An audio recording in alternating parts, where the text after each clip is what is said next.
श्री क्षेत्र यडूर यह एक दक्षिण काशी माना जाता है। इसी क्षेत्र से वीरभद्र और दक्ष ब्रह्म का युद्ध शुरू भी हुआ और इसी क्षेत्र में आकर के जब भगवान शिव आशीर्वाद किए, युद्ध का समापन भी हुआ। यह युद्ध का आरंभ क्षेत्र भी है और युद्ध का समापन क्षेत्र भी है और शांति क्षेत्र भी है। हम चाहते हैं आजकल ईरान, इजराइल, अमेरिका, कुल्ली देशों में जो युद्ध छिड़ गया है वो युद्ध नहीं होना चाहिए। उसके लिए भारत हस्तक्षेप करके उस युद्ध को रोकने के लिए हमारे उपराष्ट्रपति के माध्यम से एक प्रस्ताव हो, एक प्रयत्न हो, उससे देश का गौरव दुनिया में बढ़ेगा। विश्व शांति को भारत ने प्राचीन काल से प्रस्तावित किया है, इसलिए उस युद्ध को रोकने के लिए भारत का हस्तक्षेप होना आवश्यक है, हम कहना चाहते हैं। और इस देश में आपसी अनेक विवाद है। उन आपसी विवादों को अगर समापन करना हो तो देश में एक रूप कानून आना बहुत आवश्यक है। समान नागरिक संहिता आना बहुत आवश्यक है। असमान नागरिक संहिता के कारण ही मुझे भी दो, मुझे भी दो, मुझे भी चाहिए, मुझे भी चाहिए, इस प्रकार का आरक्षण के पीछे बहुत बड़ा होड़ लगा हुआ है। उसको अगर रोकना हो उसके लिए समान नागरिक संहिता कानून आना इस देश में बहुत जरूरी है। हम सीपी राधाकृष्णन महोदय जी से अनुरोध करते हैं कि आप इस विषय में थोड़ा सा आगे कदम रखते हुए समान एक रूप कायदा लाने के लिए आपके द्वारा कोशिश हो।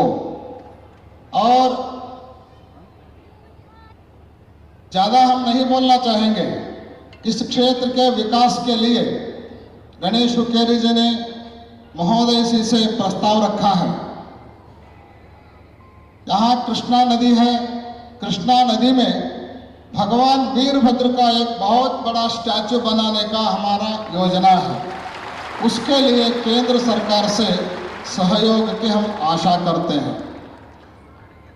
और आपको पता है भारत राष्ट्र का सबसे पहला उपराष्ट्रपति सर्वपल्ली राधाकृष्णन रहे हैं और आज के उपराष्ट्रपति भी राधाकृष्णन जी ही हैं। फर्क इतना ही है, वो सर्वपल्ली राधाकृष्णन थे और ये सीपी राधाकृष्णन जी हैं।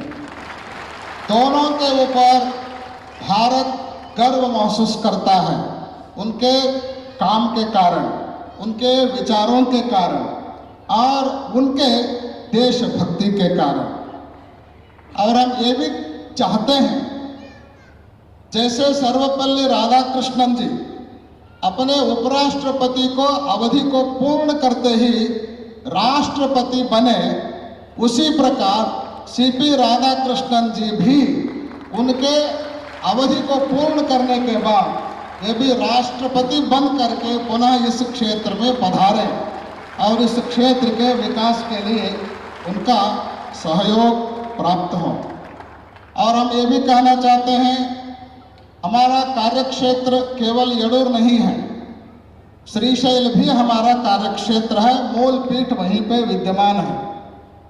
आने वाले दिनों में, आज तो हमने आपको यडूर के लिए आमंत्रण किया और आप बहुत ही प्रेम से, बड़े ही व्यस्तता के बीच में भी आप आ करके इस कार्यक्रम में भाग लिए।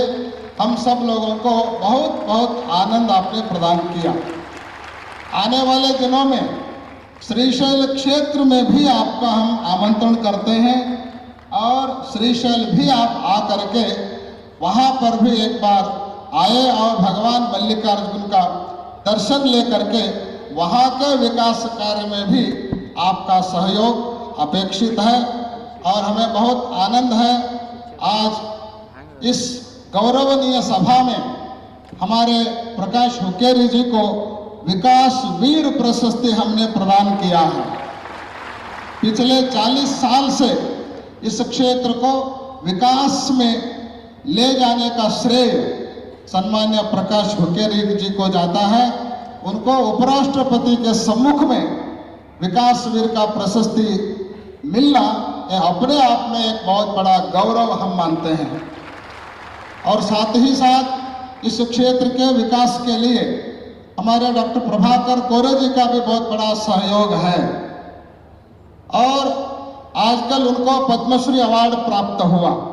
उसके उपलक्ष्य में हमें बहुत आनंद भी है और इस क्षेत्र में सभी लोगों को उसके ऊपर बहुत बड़ा गर्व है। ऐसे मौके पर पद्मश्री अवार्ड उनको मिलने के कारण इस सभा के द्वारा उनको विशेष सम्मान करके भी हम बहुत बड़ा आनंदित हैं।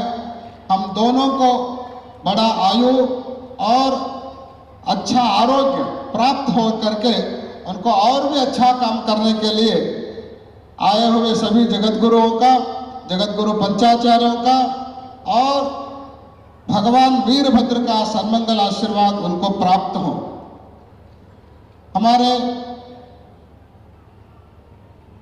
कर्नाटक के राज्यपाल सम्मान्य थावरचंद गहलोत जी भी आए हुए हैं। उनका इधर आना यह पहली बार भले ही हो, लेकिन हमसे मिलना ये दूसरी बार है, क्योंकि इसी साल कुछ ही महीने पहले वो श्रीशैल आए थे। श्रीशैल वो जब आए थे उस समय पीठ में भी आ करके मिले थे, आपसी बातचीत भी हुई थी और हमें बहुत बड़ा आनंद हुआ। श्रीशैल आकर के 1 साल भी नहीं बीता और पुनः यडूर में आकर के वे मिले, इस कार्यक्रम में भाग लिए, हमें और भी आनंद हुआ है। उनको भी बहुत बहुत धन्यवाद, मंगल आशीर्वाद व्यक्त करते हैं। और इस सभा में हमारे एमबी पाटिल महोदय जी आए हैं और गणेश हुक्केरी जी तो है ही है, उन सबको भी मंगल आशीर्वाद व्यक्त करते हुए ज़्यादा समय न लेते हुए सभी जगत गुरुओं का इधर आना हुआ है, उनको